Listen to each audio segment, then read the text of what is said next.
어머니, 제가 그 이야기만 나오면 속이 뒤집힌다니깐요.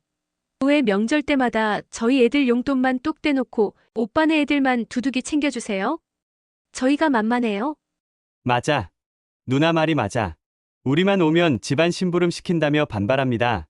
누가 보면 우리가 머슴인 줄 알겠어. 명절에 오면 우리 부부만 주방에서 거실에서 종일 시키고 대체 왜 우리만 희생해야 하냐고요. 이것들이 명절 아침부터 무슨 소리들이야?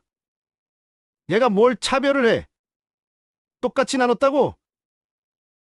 얘가 너희한테 섭섭하게 한 게 뭐가 있다고 이래? 밥 먹다 말고 그만들 해. 당장 밥상에서 나가. 이 버릇 없는 것들. 네, 보셨나요? 불과 몇 달 전만 해도 한 상에 모여 웃고 떠들던 가족이었습니다. 하지만 이 명절 아침, 겉으로 보기엔 평온했던 이 가정의 대들보가 산산조각 났습니다. 그들의 언성은 칼이 되어 서로에게 깊은 상처를 냈고 아버지 정남 씨는 심장이 쿵 내려앉는 듯한 모멸감을 느꼈습니다. 내가 잘못 키운 건가? 이 질문은 그의 영혼을 찌르는 비수가 되었습니다. 대체 무엇이 이 가족을 이토록 독하게 만들었을까요? 오늘 이야기의 해답은 수천 년의 지혜, 탈무드에서 찾을 수 있습니다. 끝까지 들으시면 이 가족을 구원한 갈등의 씨앗 뽑는 법을 알려드릴게요. 잠깐 저희 채널의 따뜻하고 지혜로운 사연이 기대되신다면 지금 바로 구독과 좋아요, 알림 설정을 잊지 마세요. 정남 씨는 올해 72세, 아내 영숙 씨는 70세입니다. 평생을 성실하게 살아오며 이남 일녀, 3명의 자녀를 반듯하게 키워냈다고 자부했던 분들이었죠. 자식들이 모두 출가하여 가정을 꾸리고 명절마다 북적이는 손주들까지 볼 때면 정남 씨는 세상을 다 얻은 듯 뿌듯했습니다. 그에게 명절은 단순한 휴일이 아니라 자신이 평생 일구어온 삶의 결실을 확인하는 일종의 인생 성적표와 같았습니다. 하지만 그의 눈에 보이는 화목한 풍경 아래에는 수십 년 동안 묵혀온 서운함이라는 독버섯이 자라나고 있었습니다. 모든 문제는 정남 씨와 영숙 씨가 생각하는 공평과 자식들이 느끼는 공정 사이의 깊은 간극에서 비롯되었습니다. 부모의 입장에서 네 자녀는 모두 동일한 사랑의 대상이었습니다. 첫째 아들 현우에게는 사업 자금으로 목돈을 지원했지만 그것은 당시 현우가 가장 어려웠기 때문이라고 생각했습니다. 둘째 딸 혜진에게는 육아 때문에 일을 그만두었을 때 생활비를 보태주었지만 그것은 혜진이 집에서 가장 가까워 도움을 자주 요청했기 때문이라고 믿었습니다. 문제는 이 상황에 따른 차등 지원이 자녀들 각자에게는 부모의 노골적인 차별로 인식되었다는 점입니다. 큰딸 혜진은 생각했습니다. 결국 나만 친정 근처에 살면서 온갖 집안일은 다 도맡았는데 엄마 아빠는 정작 경제적으로 어려움을 겪는 나한테는 눈곱만큼도 도와주지 않았어. 용돈도 선물도 늘 큰아들네보다 적었지. 나는 항상 희생만 하는 둘째 딸이었어. 그녀의 서운함은 명절에 오빠네 손주들 용돈이 더 두둑한 것을 확인할 때마다 활화산처럼 타올랐습니다. 막내 아들 민수 역시 마찬가지였습니다. 결혼하고 나서부터 지금까지 명절 때마다 우리 부부만 남겨서 집안 심부름을 시켰어. 형들은 밥 먹고 바로 거실로 가는데 우리만 주방에서 설거지를 하고 잔심부름을 했지. 명절은 쉬러 오는 게 아니라 노동하러 오는 곳이야. 이건 우리 부부를 가장 아래 서열로 취급하는 거야. 민수의 내면에는 부모의 공평함에 대한 의문 대신 자신의 희생에 대한 보상받지 못한 이기심이 자리 잡고 있었습니다. 큰아들 현우는 겉으로는 가장 여유로워 보였지만 그 역시 부담감을 느끼고 있었습니다. 아버지에게 사업 자금을 받은 건 맞지만 그 후로 큰아들이라는 꼬리표가 붙어서 항상 명절 비용이나 부모님 해외여행 경비는 내가 주도적으로 내야 했어. 동생들은 내 부담은 전혀 모르고 그저 내가 부모님께 더 많은 사랑을 받는다고 오해하는 것 같아 괴로워. 이처럼 세 자녀 모두 부모가 베푼 사랑의 크기가 같았다고 하더라도 내가 받은 것은 당연한 몫이고 내가 더 많은 희생을 했다는 인간의 근원적인 오류와 이기심에 사로잡혀 있었습니다. 각자의 마음속 서운함은 작은 씨앗으로 시작했지만 수십 년 동안 가족의 무관심과 오해를 비료 삼아 거대한 나무로 자라나고 있었습니다. 이 나무는 곧 뿌리를 내리고 가장 평온해야 할 명절 아침에 가족 전체를 뒤흔들게 될 것이었습니다. 그들은 모두 자신이 피해자라고 믿었기에 이 폭발은 누구도 예상하지 못한 시점에 가장 강력한 형태로 터져 나올 수밖에 없었습니다. 이 폭발은 결국 부모가 평생 쌓아 올린 가족의 성을 무너뜨리는 결과를 낳게 될 것이었습니다. 그날 아침 정남 씨의 집은 겉으로는 여느 명절과 다름없었습니다. 며느리들은 주방에서 바쁘게 움직였고 사위와 아들들은 거실에서 TV를 보며 덕담을 나누는 듯 했습니다. 영숙 씨는 오늘이야말로 평화롭게 보내자고 아침부터 다짐했지만 그 다짐은 산산조각 났습니다. 갈등은 아주 사소한 일에서 시작되었습니다. 식사를 막 시작하려던 찰나 영숙 씨가 큰아들네 손주에게만 새로 산 운동화를 슬쩍 건네는 장면을 둘째 딸 혜진이 목격한 것입니다. 혜진의 마음속에 쌓여있던 용돈 차별에 대한 서운함과 늘 형님네 먼저라는 서열의식이 폭발하는 도화선이었습니다. 혜진은 숟가락을 내려놓고 입을 열었습니다. 그녀의 목소리는 떨렸지만 그 안에는 억누를 수 없는 분노가 담겨 있었습니다. 엄마, 저도 봤어요. 또 오빠네 애들만 새 운동화요? 저희 애들한테는 왜 늘 헌옷 물려 입힐 생각만 하세요? 결국 엄마 아빠 눈에는 큰아들네가 전부잖아요. 이 말에 막내 민수가 동조하면서 상황은 걷잡을 수 없이 커졌습니다. 민수는 명절 노동 문제를 건드렸습니다. 저희가 명절에 여기 오면 무슨 도우미인 줄 아세요? 설거지, 음식 나르기, 운전까지. 형들은 콧바람 쐬러 나가도 우리만 시키잖아요. 우리도 힘들게 살아요. 식탁은 순식간에 변했습니다. 그들은 현재의 불만을 넘어 수십 년 동안 삭혀온 과거의 일들을 증거 삼아 서로를 공격하기 시작했습니다.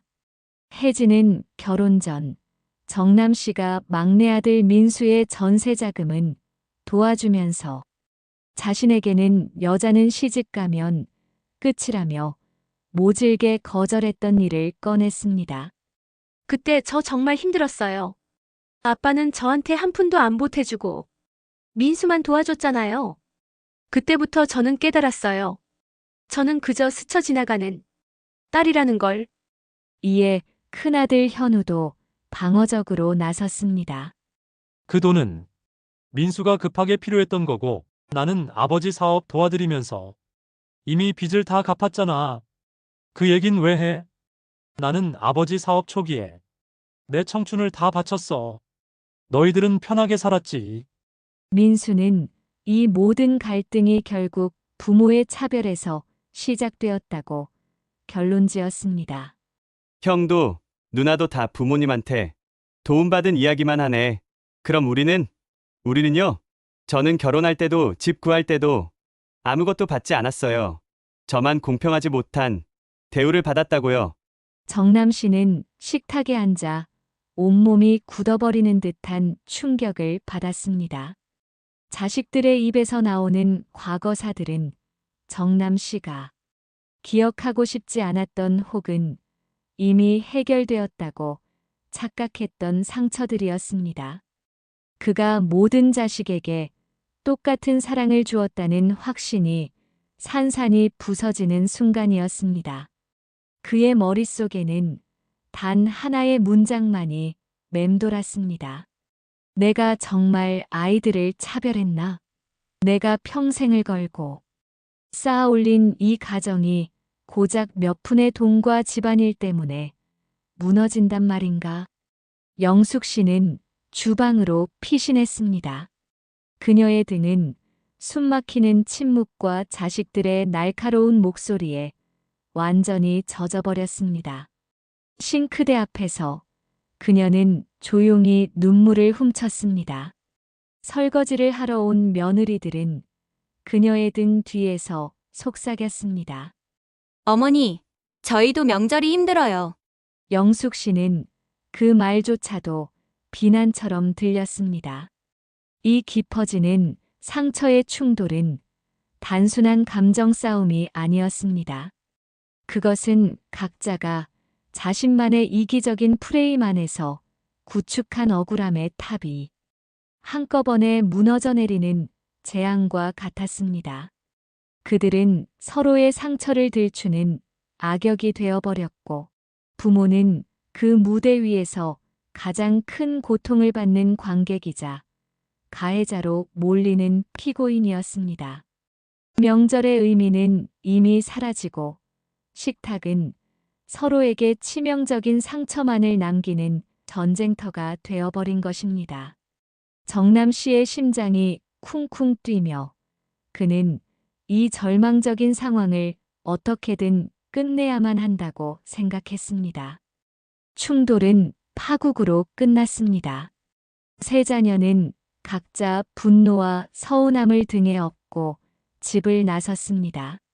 현우는 부모님께 죄송하다는 형식적인 인사조차 건네지 않고 서둘러 떠났고 혜진은 눈물바람으로 민수는 굳게 닫힌 표정으로 차를 몰았습니다. 마지막 손주가 현관을 나서는 순간 정남 씨의 집은 그 어느 때보다 깊고 싸늘한 침묵에 잠겼습니다. 텅 빈 집안, 식탁 위에는 자식들이 채 먹지 못한 명절 음식이 그대로 남아 있었습니다. 수많은 손길이 오갔던 주방은 전쟁이 휩쓸고 간 듯 혼란스러웠습니다. 영숙 씨는 도저히 손을 댈 엄두가 나지 않았습니다.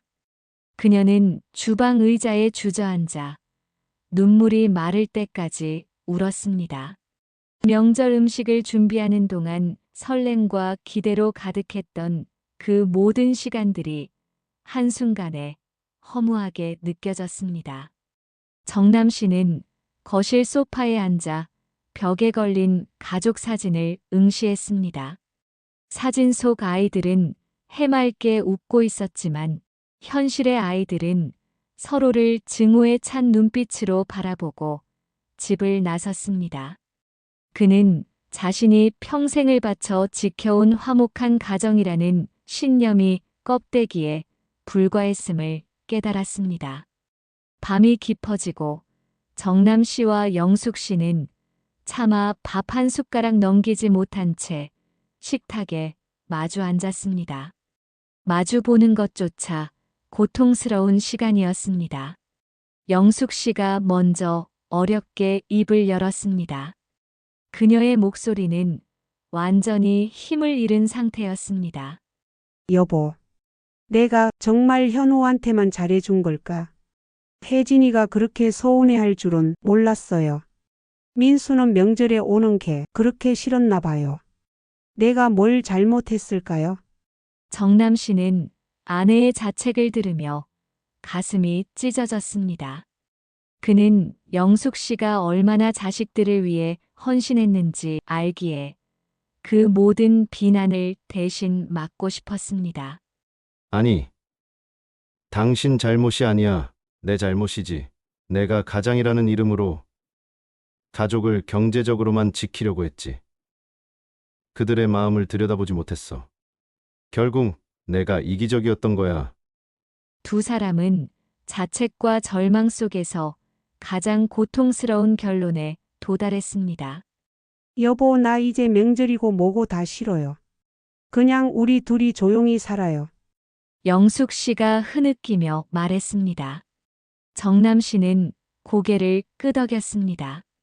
그의 눈에도 눈물이 고였습니다. 그래, 이제 명절을 아예 하지 말자. 자식들에게도 우리에게도 이게 더 편할 것 같아.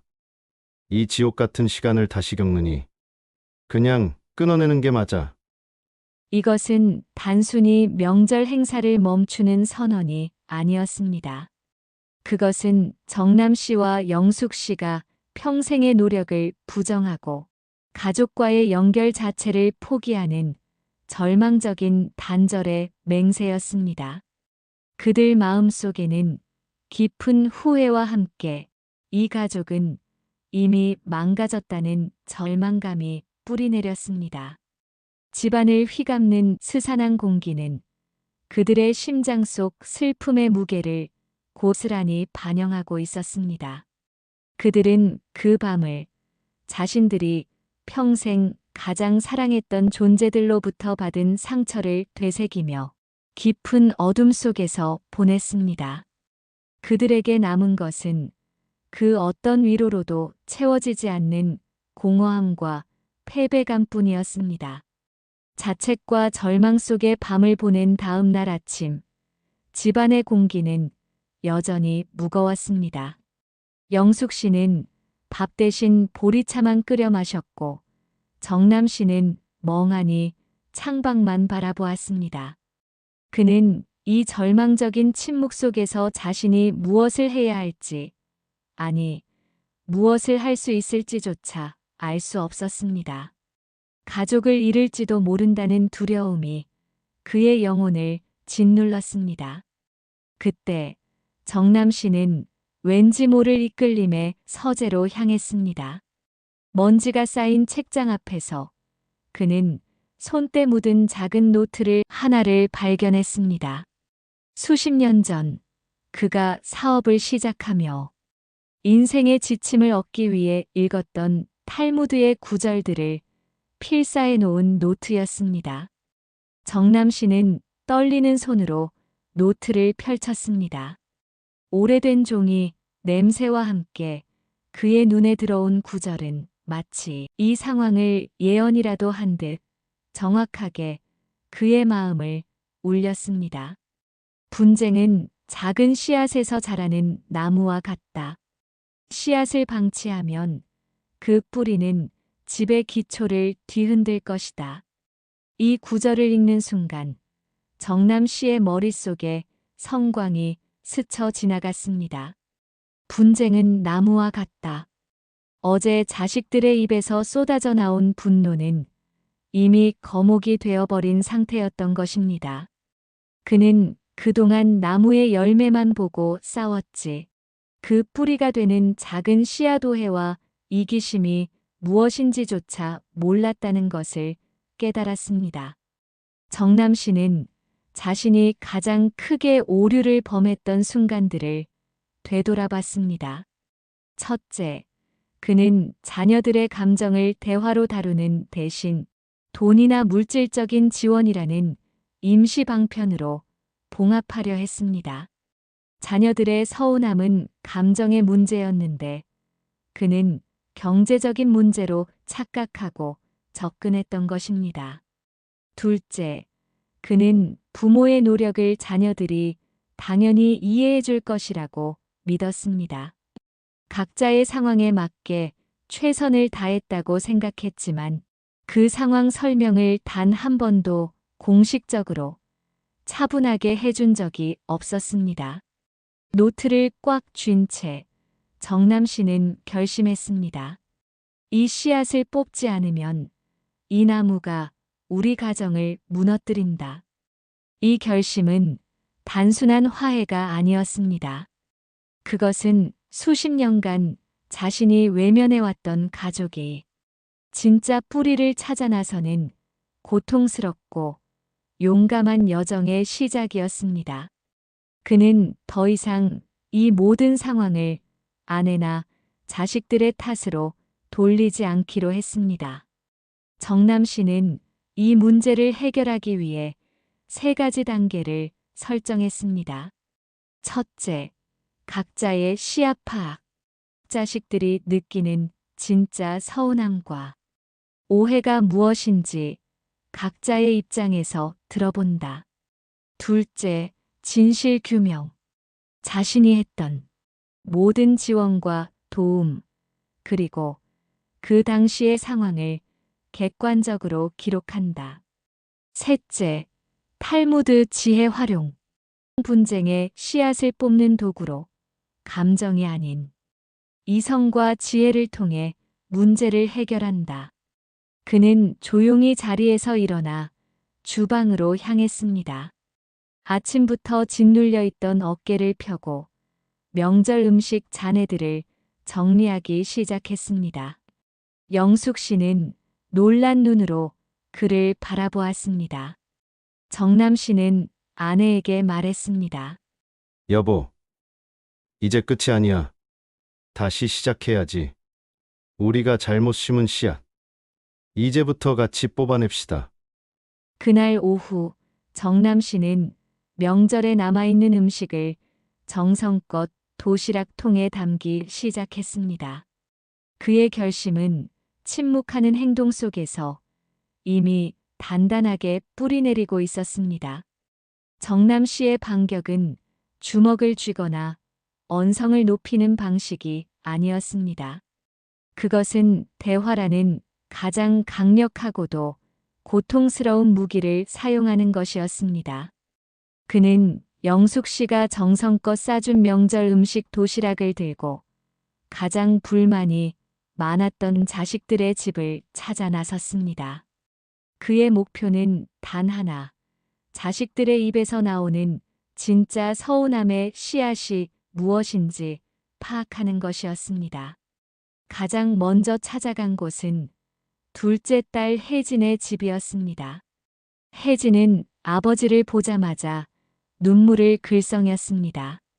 정남 씨는 싸움의 원인을 제공했던 용돈 문제를 꺼내지 않았습니다. 대신 그는 담담하게 물었습니다. 혜진아, 내가 아빠에게 가장 서운했던 일이 뭐니? 솔직하게 말해다오. 혜진의 대답은 충격적이었습니다. 아빠, 제가 가장 서운했던 건 용돈이 아니에요. 제가 힘들 때마다 엄마 아빠 집 주변에 살면서 온갖 심부름을 다 했잖아요. 그때마다 엄마는 너 아니면 누가 하겠니라고 했죠. 그런데 정작 제가 전세금 때문에 피눈물을 흘릴 때는 큰아들 먼저 챙겨야 한다고 했잖아요. 저는 그때 깨달았어요. 나는 부모님의 편의를 위해 존재하는 자식이지 사랑받는 자식은 아니구나. 결국 제가 희생한 건 부모님의 사랑을 기대해서였는데 그게 아니었단 걸 알았을 때 너무 슬펐어요. 혜진이 느꼈던 서운함의 씨앗은 경제적 차별이 아니라 감정적 가치 상실이었습니다. 정남 씨는 혜진이 원하는 것이 물질이 아닌 인정과 공감이었다는 사실에 가슴이 미어졌습니다. 다음으로 찾아간 곳은 막내 아들 민수의 집이었습니다. 민수는 여전히 굳은 표정이었습니다. 민수의 불만은 명절 노동 문제였습니다. 아버지, 저희가 명절에 오면 쉬는 시간이 없어요. 형이랑 누나는 거실에 있는데 저희 부부만 주방에서 어머니 옆에 붙어 있어야 했어요. 저희는 명절이 싫은 게 아니라 왜 우리만 자빌 담당이 되어야 했는지가 서운했어요. 이건 막내라는 이유로 부여된 부당한 서열이었고 저희는 부모님께 무시당한다는 기분을 지울 수 없었습니다. 민수의 씨앗은 노동이 아니라 서열 의식과 인정 욕구였습니다. 정남 씨는 민수를 도와주지 않고 그저 막내가 해야지라는 무언의 압력을 가했던 자신의 태도가 민수에게 얼마나 깊은 상처를 주었는지 깨달았습니다. 마지막으로 큰아들 현우의 집을 찾았습니다. 현우는 미안함과 불편함을 동시에 느끼고 있었습니다. 정남 씨는 조용히 물었습니다. 현우야, 너는 아빠가 너에게 사업 자금을 지원해줬을 때 동생들에게 미안하지 않았니? 현우는 깊은 한숨을 쉬었습니다. 아버지 미안했죠. 하지만 저는 그만큼 부담감에 짓눌려 살았어요. 아버지 사업 자금 이후로 저는 동생들 앞에서 항상 빚을 진 사람처럼 행동해야 했어요. 제가 조금이라도 여유를 보이면 동생들은 아버지한테 받은 돈으로 잘 사는구나라고 생각할까봐 두려웠어요. 명절 때마다 큰아들이니 내가 다 내라는 듯한 무언의 압박도 견디기 힘들었습니다. 제가 받은 건 사랑이 아니라 의무감과 책임감이라는 족쇄였습니다. 현우의 씨앗은 부담감과 오해였습니다. 현우는 부모의 지원을 차별적인 사랑으로 받는 대신 가장으로서의 책임으로 해석하고 고통받고 있었습니다. 정남 씨는 세 자녀의 집을 돌아보며 큰 충격에 빠졌습니다. 자녀들이 말하는 차별의 근원은 그가 생각했던 돈이나 노동이 아니었습니다. 그것은 공감받지 못한 서운함, 인정받지 못한 희생, 부과된 책임감과 같은 감정의 문제였습니다. 정남 씨는 밤늦도록 노트를 펼쳤습니다. 큰아들 현우. 사업 자금 지원은 사실. 하지만 그 대가로 모든 가족 행사에 대한 경제적 책임을 묵시적으로 부과함. 둘째 딸 혜진. 전세금 미지원은 사실. 대신 육아 및 가사 지원을 가장 많이 요청하며 편의를 제공받음. 혜진은 이를 이용당함으로 인식. 막내 아들 민수. 전세금 지원은 사실. 하지만 명절 노동 분담을 명확히 하지 않아 민수에게 서열 하위라는 느낌을 줌. 많은 부분이 오해였지만 정남 씨와 영숙 씨가 자녀들의 감정의 씨앗을 방치한 것은 명백한 사실이었습니다. 그는 이제 이 모든 기록을 들고 진짜 나무의 뿌리가 어디에 있는지 찾아 나설 준비를 했습니다. 반격은 이제 막 시작되었을 뿐, 이 모든 오해를 낳은 진짜 악역이 남아있다는 사실을 정남 씨는 아직 알지 못했습니다. 자녀들과의 대화를 마치고 돌아온 정남 씨는 머리가 복잡했습니다. 그는 자신이 기록한 자료들을 보며 부모로서의 자신의 잘못된 대응 방식에 대해 깊이 반성했습니다. 그는 부모의 불분명한 태도가 자녀들의 서운함을 키웠다고 잠정적인 결론을 내리고 있었습니다. 이제 남은 것은 이 모든 오해를 가족 전체 앞에서 푸는 일뿐이라고 생각했습니다. 하지만 정남 씨의 예상치 못한 2차 문제는 모든 대화가 끝난 후 막내 아들 민수와의 우연한 통화에서 발생했습니다. 정남 씨는 민수에게 미안한 마음에 전화를 걸어 명절 노동에 대한 자신의 잘못을 인정하려 했습니다. 그때 민수가 망설이다가 충격적인 말을 던졌습니다. 아버지 솔직히 말할게요. 제가 왜 그렇게 억울해했는지 아세요? 형과 누나한테서 배운 거예요. 정남 씨는 귀를 의심했습니다. 뭐라고? 누구한테 뭘 배워? 민수는 조심스럽게 말을 이었습니다. 예전에 제가 어렸을 때 형이랑 누나가 저한테 그랬어요. 너는 막내라서 그래. 엄마 아빠는 무조건 형만 사랑해. 우리한테는 용돈도 안 줬어. 그러니까 너도 나중에 부모님한테 너무 잘하려고 하지 말라고요. 그때부터 제 마음속에 부모님은 차별한다는 씨앗이 박혔어요. 형이랑 누나도 부모님을 대하는 방식이 늘 조심스럽거나 불만이 많아 보였고요. 그래서 저는 형한테 부모는 형만 사랑한다는 사실을 교육받았다고 생각했어요. 정남 씨는 멍해졌습니다. 그의 심장은 다시 한번 쿵 내려앉았습니다. 그동안 원인을 부모의 차별이라고만 생각했는데 진짜 씨앗은 형제들 사이에서 확산되고 있었던 비교와 경쟁, 오해의 전파였다는 것입니다. 자녀들은 어릴 적부터 부모의 사소한 실수나 상황적 차등 지원을 차별로 규정짓고 그 잘못된 정보를 마치 가정 내의 진리처럼 서로에게 대물림하고 있었습니다. 큰아들 현우가 받은 사업 자금이 사실은 가장 힘든 시기를 겪고 있는 막내에게는 부모는 형만 챙긴다는 확신을 심어주는 말이 되었고 그 확신이 민수의 명절 노동겁으로 이어졌던 것입니다. 민수와의 통화는 정남 씨에게 진정한 악역은 외부나 부모가 아니라 가족 내부의 오해를 증폭시키고 전파하는 부정적 사고방식 그 자체였음을 깨닫게 해주었습니다. 자녀들은 스스로를 피해자로 규정하고 서로에게 그 피해 의식을 공유하며 부모와 다른 형제들을 악역으로 만들어 왔던 것입니다. 정남 씨는 명확하게 알았습니다. 단순히 부모의 행동을 해명하는 것으로는 부족했습니다. 가족 전체가 공유하고 있는 오해의 시스템을 부수어야 했습니다. 그는 노트에 이 충격적인 진실을 기록했습니다. 진짜 분쟁의 씨앗은 내가 심은 것이 아니라 아이들 스스로가 서로에게 물려준 비교의 독이었다. 그 독을 뽑아야 한다.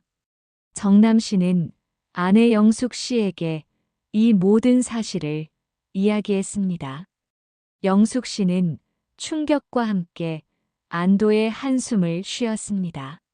여보, 그럼 우리가 완전히 잘못한 것만은 아니었네요. 다만 그 오해를 방치한 건 우리 잘못이 맞지만요. 정남 씨는 마지막으로 모든 갈등의 증거와 진실을 객관적인 자료로 정리하기 시작했습니다. 감정으로 가득 찬 싸움에서는 누구도 승리할 수 없음을 알았기에 그는 지혜라는 가장 강력한 도구를 준비했습니다. 이제 이 모든 갈등을 한순간에 해소하고 가족을 단절이 아닌 연결로 되돌릴 마지막 무대가 정남 씨를 기다리고 있었습니다. 그는 조용히 가장 중요한 가족 소집 명령을 내렸습니다. 이번에는 명절이 아닌 진실 규명을 위한 긴급 소집이었습니다. 며칠 후 정남 씨의 집에는 세 자녀 부부가 다시 모였습니다. 이번에는 명절 음식이 아닌 차분한 대화를 위한 자리였습니다. 공기는 여전히 무거웠지만 이전의 분노가 아닌 알 수 없는 긴장감이 감돌았습니다.